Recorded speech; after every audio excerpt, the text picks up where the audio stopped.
네, 오늘 뉴스 리뷰와의 시간 YTN에서 제작하고 방송되는 프로그램이죠. 팩트 추적을 살펴보겠습니다. 함께 이야기 나눠주실 두 분을 모셨습니다. 먼저 이종임 시청자 평가원입니다. 최재민 해설위원입니다. 자, 아무래도 24시간 뉴스에 집중하는 YTN이다 보니까 제작 프로그램에 대한 부담이 좀 있을 것 같습니다. 자, 일단 YTN의 팩트 추적, 어떤 제작 환경 속에서 만들어지고 있는지 궁금합니다, 위원님. 네, 부담보다는 발생 뉴스를 비교적 짧은 시간에 만들어내는 리포트보다는 품이 들어간다는 기획 제작물을 만들어야 한다는 의무감이 더 크고요. 예. 이 때문에 발생 뉴스에서는 다루지 못했던 주제나 사례를 선택하고 좀 더 깊은 내용을 이제 다루기 위해서 이제 노력을 하고 있습니다. 보도 전문 채널인 만큼 보도국이 시시각각 변하는 현안을 짧은 뉴스로 전하고 보도 제작국은 나머지 생각해 볼 만한 주제들을 차근차근히 짚어 시청자들에게 전달하는 것이 이상적이라고 이제 생각하기 때문인데요. 예. 팩트 추적은 취재기자 3명이 PD나 촬영기자와 짝을 이뤄서 이제 제작을 하고 있습니다.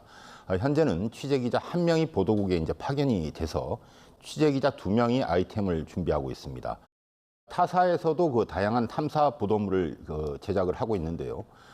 기자가 참여해도 주제를 가볍게 풀어가는 경우도 있습니다. 하지만 팩트 추적은 현상 이면에 숨겨진 사실을 좇는다는 프로그램 목적에 맞춰서 비교적 진지하게 이야기를 이제 풀어가고 있는 상황입니다. 예. 회사 스튜디오에서 이제 주로 녹화를 하지만 대선 특집 같은 현안에 따라서는 회사 스튜디오가 아니라 서울 광화문이나 YTN 서울타워에서 녹화하는 등 주제의 선명성을 분명히 하기 위해서 다른 장소를 선정하기도 합니다. 네, 자, 지금 제작 환경을 말씀을 해주셨는데 앞서 저희가 말씀드린 것처럼 YTN의 경우에는 편성 대부분을 지금 뉴스가 차지하고 있습니다. 그렇기 때문에 이 팩트 추적 같은 탐사 보도 프로그램이 더 귀하다 이렇게 느껴지기도 하는데, 자, YTN의 제작 프로그램 어떻게 좀 보셨습니까? 네, 최근에 뉴스를 접할 수 있는 채널도 굉장히 많아졌고요. 또 소셜미디어를 통한 빠르고 많은 정보가 유통되면서 시청자들은 정확한 사실을 이해하기가 점점 어려워지고 있습니다. 예.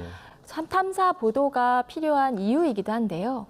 최근 보도된 팩트 추적의 경우 기술 환경이 사회와 개인에게 미치는 영향을 다룬 AI 기술 담론과 개인정보 보호, 사회 구조적 문제를 다룬 4.5일제, 지역 주택 조합, 프랜차이즈 가맹점 문제, 그리고 사회 구성원들의 일상적이면서도 정서적인 상황을 조명한 청소년 자살률과 비만 치료제 미고비 문제 등을 다뤘습니다.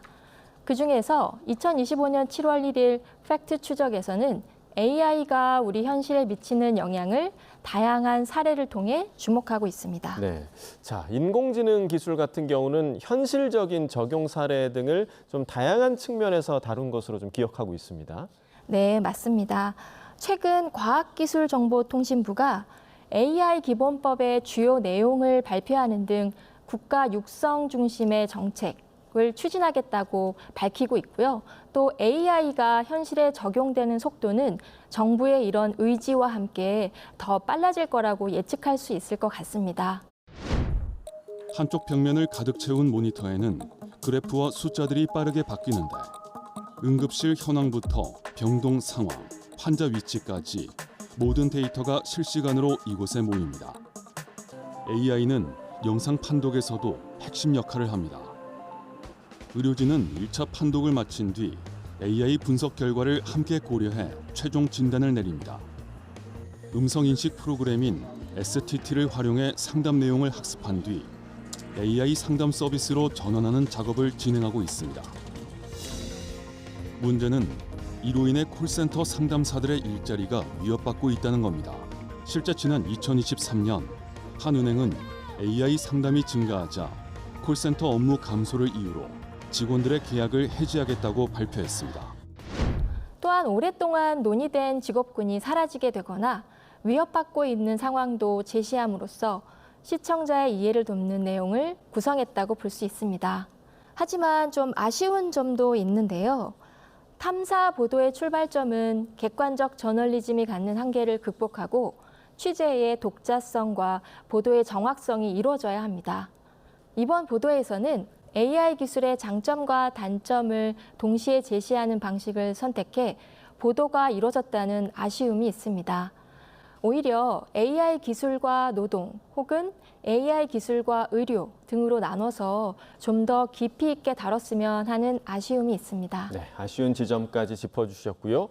또 이어서 제도의 취지를 무색하게 만드는 부실 운영으로 지주택이라고 부르죠. 지역주택조합이 각종 민원과 분쟁의 온상이 되고 있는데 관련 사례도 좀 깊이 다뤘더라고요. 내용 살펴주실까요? 지역 주택조합의 의미를 설명하고 현재 발생하고 있는 문제를 조명하면서 사건 발생 배경과 상황을 전합니다. 시행사가 참여하지 않기 때문에 비용이 비교적 낮게 발생한다는 특징을 지니고 있는데요. 하지만 그럼에도 불구하고 피해 사례가 많은 점을 팩트 추적에서는 다루고 있습니다. 일부 성공 사례에 비해 너무 많은 피해와 갈등을 목격했기 때문에 이런 부분을 강조해서 설명드리진 않으려고 합니다. 지주택을 지옥택이라 부르기도 하고 지주택은 원수에게나 권한다는 말까지 나오는 상황입니다. 자리가 너무 좋고 하니까 우리가 둘이 엄마랑 나랑 하는 아파트 단지에 살고 싶어서 같이 한 거죠. 계획상 올해가 아파트 입주 목표였던 시점이지만 착공 소식은커녕 아직 조합 설립조차 되지 않은 상태입니다. 지자체에 신고했던 조합원보다 더 많은 인원을 모집했기 때문입니다. 그 사이 모아뒀던 계약금의 상당 액수는 사업을 추진한다는 명목으로 지출됐습니다. 김 씨를 비롯한 조합원들은 가입 3년 뒤인 1차 총회에서야 이 사실을 알게 됐습니다. 사실 이 주제는 타 방송사에서도 많이 다른 뉴스이기도 합니다. 그런 의미에서 비슷한 시기, 비슷한 정보를 기반으로 보도가 이루어졌다는 점은 좀 아쉬운데요. 물론 여러 번 다뤘다고 해서 탐사 보도의 주제가 또 될 수 없는 것은 아닙니다. 하지만 YTN에서 2025년 지역주택조합 문제를 다루게 된 중요한 근거와 이유가 조금 더 제시되지 못한 점은 좀 아쉽습니다. 자, 그리고 또 직장인들 사이에서 가장 화두가 되는 정책이긴 하죠. 바로 주 4.5일제인데 금요일 오후부터 여가를 즐기는 삶, 직장들에게는 뭐 연봉 인상만큼이나 반가운 소식일 것 같은데요. 관련 내용을 또 다루기도 했죠. 네, 맞습니다. 노동환경 개선을 위한 대안으로 정부가 도입을 공식화한 주 4.5일제로 인해 사회적 논란이 커지고 있는데요. 일하는 시간이 줄어든 만큼 4.5일제가 임금 감소 없는 것이라면 과연 기업이 감당할 수 있는지, 혹은 조금은 어려운 중소기업은 실천 가능한 제도인지 여러 논란이 일고 있습니다. 이에 맞게 4.5일제 기업의 현황을 취재해 보여주기도 합니다. 재작년부터 격주 금요일을 휴일로 지정해 쉬게 되면서 업무 방식에도 작지만 큰 변화가 찾아왔습니다. 솔직히 금요일날 쉬기 위해서 월요일부터 목요일까지 열심히 일을 해요. 평상시에 실없는 농담 한마디 할 때도 있을 거고 뭐 커피를 한 잔 두세 잔 더 먹을 때도 있을 거고 그런 시간을 버리는 시간 없이 저희 같은 업종에는 생산성을 아무리 높여도 이제 저희는 자동화까지는 또 좀 어려운 그런 단계이고 결국에는 원가가 이제 올라가게 될 것이고 그것이 이제 물가에 반영되는 그런 형태로밖에는 안 될 것 같습니다. 팩트 추적 제작진은 거리의 시민 60여 명을 만나 이야기를 들어봤습니다. 먼저 찬성의 표를 던진 50여 명의 시민은 일과 삶의 균형을 가장 큰 이유로 꼽았습니다. 반대에 투표한 시민 10여 명은 임금 삭감과 업무 공백을 걱정했습니다. 실제로 일하는 시간이 줄어들면 임금이 줄어들게 되니까 그 부분에 있어서는 좀 선택할 수 있는 여지를 오히려 줬으면 좋겠다 이런 생각을 가지고 있습니다.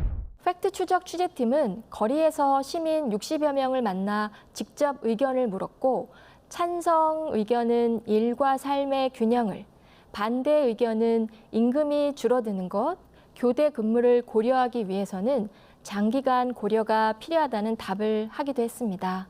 근데 여기서 궁금한 점도 있었는데요. 60여 명이라는 숫자가 사실 대중의 동의를 얻기에는 한계가 있다고 생각이 됩니다. 그렇다면 60여 명의 인터뷰를 진행한 이유, 그리고 어떤 구체적인 질문들을 중심으로 인터뷰를 진행했는지 그에 대한 세부적인 설명이 제시되었으면 하는 아쉬움이 좀 있습니다.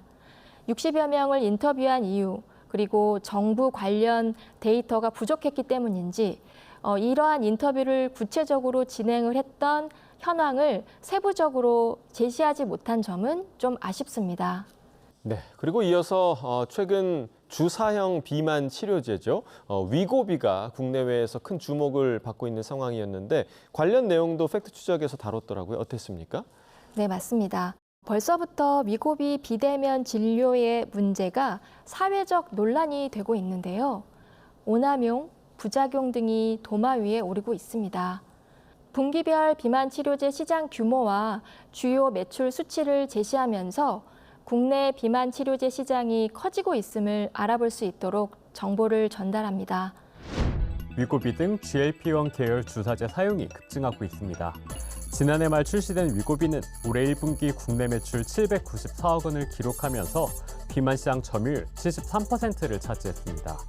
지난 2022년 기준 우리나라 19세 이상 국민 중 37.2%, 3명 가운데 1명 이상은 비만에 속했습니다. 2012년과 비교하면 5%포인트 늘어난 수치입니다. 10년째 비만 인구가 30% 선을 유지하면서 위고비는 체중 감량의 새로운 대안으로 주목받고 있는 게 사실입니다. 눈에 띄는 단기 감량 효과가 있었지만 부작용도 만만치 않았습니다. 최 씨는 투약 기간 내내 극심한 피로감에 시달렸다고 호소했습니다. 앉아있기 힘들 정도로 체력이 저하되면서 업무에 지장을 빚을 정도였습니다. 아쉬운 점은 비만 치료제가 최근 이렇게 큰 시장을 형성하게 된 원인을 좀 더 깊이 있게 설명하는 부분이 있었으면 하는 아쉬움입니다. 의료 시장은 미용, 성형, 다이어트 등 자신의 몸 관리를 중심으로 이루어지고 있는데요. 한동안 건강보조식품 시장이 크게 형성되면서 건강보조식품일지라도 오남용 문제, 홈쇼핑 등에서의 약품이 아닌 식품이지만 약품인 것처럼 광고를 하는 문제들도 지적되어 왔습니다. 최근에는 다이어트 관련 약품, 건강보조제 등이 큰 시장으로 부상하고 있는데요. 특히 시각적으로 눈에 띄는 성과를 보여주는 사례를 중심으로 해당 치료제가 주목을 받고 있습니다. SNS 시대인 만큼 SNS를 통해 확산되는 시각적 사례는 사실일 수도 있지만 시청자 입장에서는 사실 여부를 확인하기가 쉽지는 않은 상황입니다. 비만 치료제의 개발 원리나 과정을 주목하는 것도 의미가 있었지만 기존에는 여전히 존재했던 건강한 몸, 날씬한 몸 관련 치료제, 건강보조식품 등이 정확한 정보보다 상품을 광고하는 데 집중하는 사회적 소비 방식, 언론, 홈쇼핑, 그리고 SNS까지 가세하는 상황을 보다 맥락적으로 설명했다면 더 많은 시청자가 이 문제가 얼마나 심각한지 정확하게 이해할 수 있었을 것이라 생각합니다. 네, 자 분석해 주신 대로 주로 사회적으로 뜨거운 이슈들이 탐사 보도의 주제로 다뤄지고 있는 상황인데요. 그만큼 주제 선정 과정에서는 어려움은 없었는지 또 궁금합니다. 또 앞으로 준비 중인 다른 아이템들이 어떤 것들이 있는지도 좀 소개를 해주시죠. 네, 그 말씀하신 것처럼 그 주제를 선정할 때 굉장히 고민이 큽니다. 예. 저희가 너무 많이 회자되는 속보성 내용은 그 당일 뉴스에서도 충분히 소화할 수 있는 내용이기 때문에 보도국에서 그 시간과 인력 등 그 여건이 되지 않아서 그 소화하지 못하는 주제들을 선정해 보려고 이제 노력을 하는 편입니다. 예. 팩트 추적의 경우에는 지방 사례자를 촬영하거나 그 다양한 전문가들을 인터뷰하는 경우가 많은데 이런 취재를 했을 때 좀 더 깊이 있는 내용을 다룰 수 있는 주제들을 선정하려고 노력을 하고 있고요. 또한 그 현황과 관련된 이슈를 다루다 보면 방송을 준비하는 도중 관련 내용이나 정책이 바뀌어서 이제 수정을 해야 하는 경우도 생기는데요. 예. 이 때문에 그 방송 전에 팩트가 바뀌지 않는지 주의해서 이제 살펴보고 있습니다. 현재 준비하고 있는 아이템은 현 정부에서도 관심을 가지고 있는 산재 사고와 인구 소멸로 문제가 되고 있는 그 빈집현이 있고요. 이 밖에도 이제 다양한 그 주제의 아이템을 준비를 하고 있습니다. 네, 새로운 주제들에 대한 보도도 좀 기대를 해보도록 하겠습니다. 이 사회의 부조리를 드러내고 감시하는 언론의 역할, 뉴스뿐 아니라 제작 프로그램에서도 충실히 해내도록 노력하겠습니다.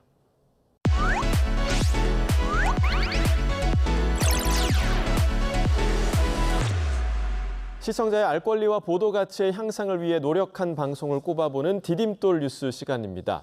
자, 평가원님, 이번 주 주목할 만한 보도, 어떤 보도가 있었습니까?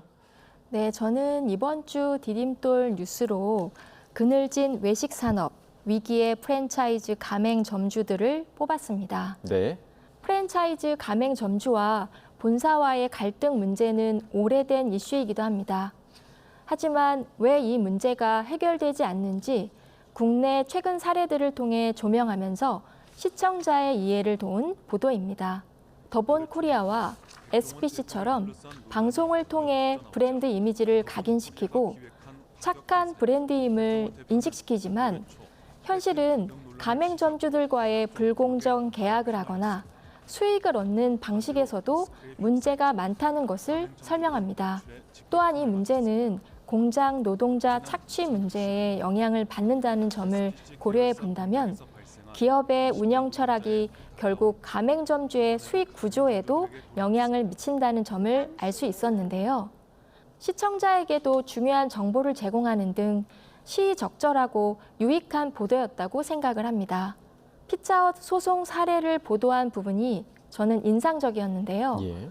보도에 다루지 못한 의미 있는 사례가 혹시 더 있다면 듣고 싶고요.